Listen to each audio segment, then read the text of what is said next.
자, 업무방해죄 사안입니다. 나름대로 의미가 있습니다. 잘 정리해 두시기 바랍니다.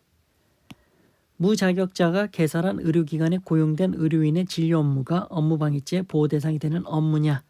자, 대상이 되는 문제가 되는 업무가 뭡니까? 의료인의 진료 업무입니다. 자, 형법상 업무방해죄 보호 대상이 되는 업무라 함은 직업 또는 계속적으로 종사하는 사무나 사업을 말하는 것이다.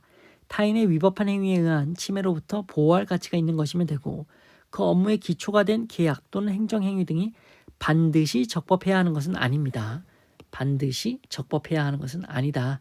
더 중요한 건 그 사무가 사실상 평온하게 이루어져 사회적 활동의 기반이 되고 있느냐에 따라 결정되는 것이다.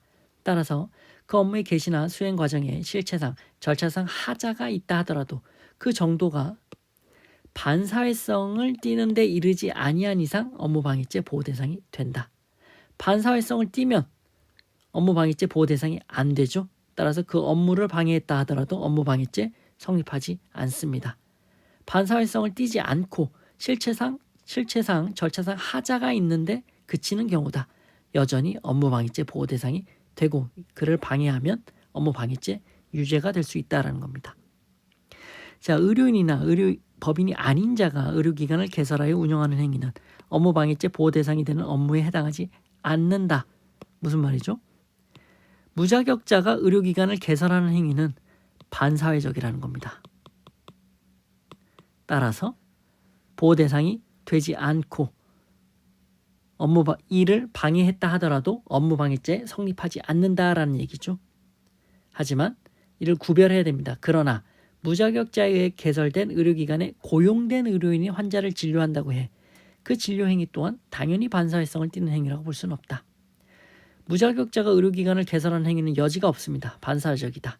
보호 대상 아니다. 하지만 거기에 고용된 의료인이 환자를 진료하는 게 당연히 반사회성을 갖느냐? 그건 아니다라는 겁니다. 그럼 어떻게 판단하느냐? 이때 의료인의 진료 업무가 업무방해죄 보호 대상이 되는 업무인지는 의료기관의 개설 운영 형태, 해당 의료기관에서 이루어지는 진료의 내용과 방식, 피고인의 행위로 인해 방해되는 업무의 내용 등 사정을 종합적으로 고려해 판단해야 한다.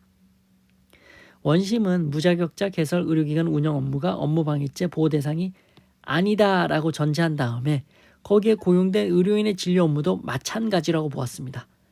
의료인의 진료 업무도 마찬가지로 보호가치 있는 업무로 볼 수 없다면서 업무방해 공소사실을 무죄로 판단했지만 대법원은 그렇게 단정할 수 없다.